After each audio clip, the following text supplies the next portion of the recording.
Hello students, Shrimati Shantaben Haribhai Gajera English medium school संचालित online educational channel में आपका स्वागत है। आज हम कक्षा 5 में विषय हिंदी में लेसन 1 और व्याकरण का अभ्यास करेंगे। व्याकरण में हम वचन और उनके प्रकार के बारे में जानेंगे। आज छुट्टी का दिन था। साजन और उसके दोस्तों ने पतंग उड़ाने का कार्यक्रम बनाया था। साजन को पतंग उड़ाने का बड़ा ही शौक था। वह सुबह का ही इंतज़ार कर रहा था। सुबह होते ही साजन अपने भाई उदय और बहन रीना के साथ पतंग लेकर छत पर आ गया। रीना बारी बारी से अपने भाइयों की चरखी पकड़ती थी। पतंगों को आकाश में झूमती देखकर रीना खुश हो रही थी। वह खुशी से नाच भी रही थी। साजन का दोस्त विनय भी पड़ोस की छत पर पतंग उड़ा रहा था। सब बहुत खुश थे। देखते ही देखते विनय की पतंग कट गई। साजन ने देखा कि पतंग उसकी ओर ही आ रही है। साजन ने अपनी पतंग रीना को थमा दी और कटी पतंग पकड़ने दौड़ पड़ा। लेकिन कटी पतंग पकड़ते वक्त साजन का पांव फिसल गया और वह गिर पड़ा। साजन को चोट लग गई। रीना चिल्लाकर बोली, साजन भैया पतंग पकड़ते हुए गिर पड़े। बच्चों का शोर सुनकर दादी जी भी भागी भागी छत पर आ गई। उन्होंने देखा कि साजन के घुटने से खून बह रहा है। तुरंत उन्होंने साजन के घाव पर हल्दी लगाई।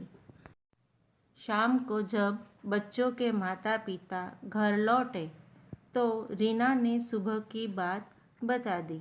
लाडले साजन ने कहा, पिताजी, हमें पतंग उड़ाना बहुत अच्छा लगता है। माँ ने साजन को समझाया कि पतंग उड़ाओ मगर सावधानी से। बच्चों, पतंग उड़ाते वक्त हमें क्या क्या सावधानियाँ रखनी होगी बताती हूँ कि जब हमारे बड़े हमारे साथ में हो तभी पतंग उड़ानी चाहिए। कटी पतंग के पीछे दौड़ना नहीं है वरना हमें चोट लग सकती है। पतंग उड़ाते वक्त उंगली ना कटे इसका भी ध्यान रखना है।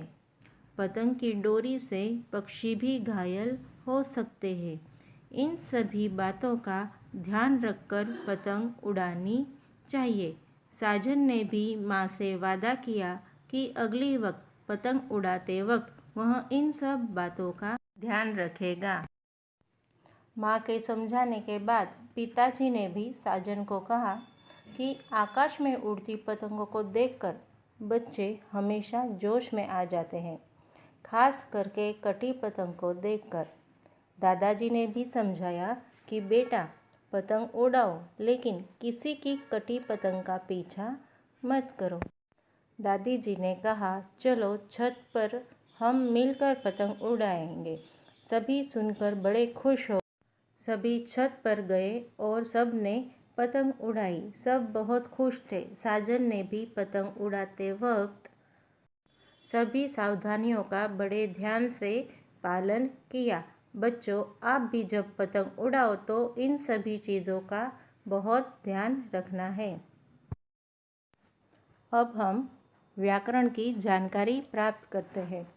व्याकरण में आज का विषय है वचन। हिंदी में वचन दो प्रकार के होते हैं, एक वचन और बहुवचन। एक वचन किसे कहते हैं?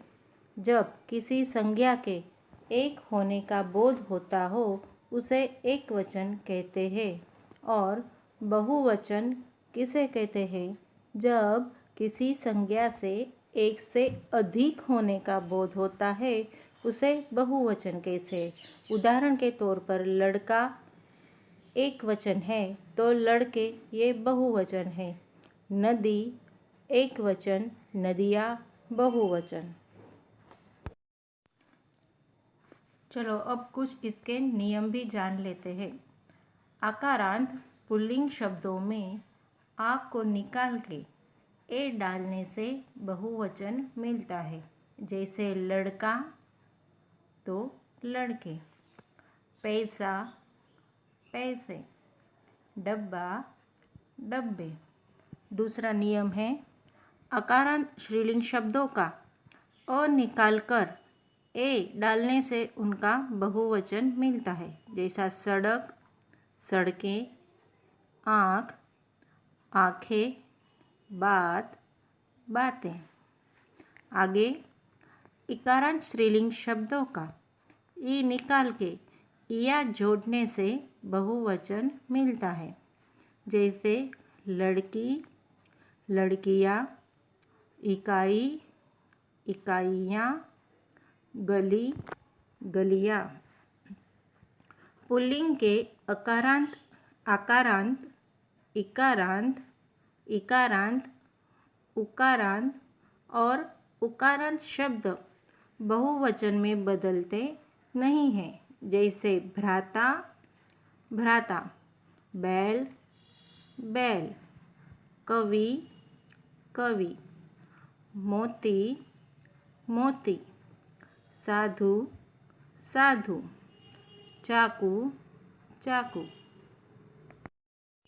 आगे स्त्रीलिंग के या अंत वाले शब्दों के या ऊपर चंद्र बिंदु लगाकर उनका बहुवचन मिलता है। जैसे चिड़िया चिड़िया, डिबिया डिबिया, खटिया खटियाँ। आगे आकारांत स्त्रीलिंग शब्दों में अंत में ए जोड़कर बहुवचन बनाए जाते हैं। जैसे माता माताएँ, कन्या कन्याएँ, लता लताएँ। उसके बाद इकारांत स्त्रीलिंग शब्दों में अंत में या जोड़ने से उनके बहुवचन हो जाते हैं। जैसे जाति जातियाँ, रीति रीतियाँ, विधि विधियाँ। अब आगे उकारांत और उकारांत स्त्रीलिंग शब्दों को उ बनाकर अंत में ए जोड़कर बहुवचन बनाए जाते हैं। जैसे जूं जूएं, बहू बहुएं, वधू वधुएं।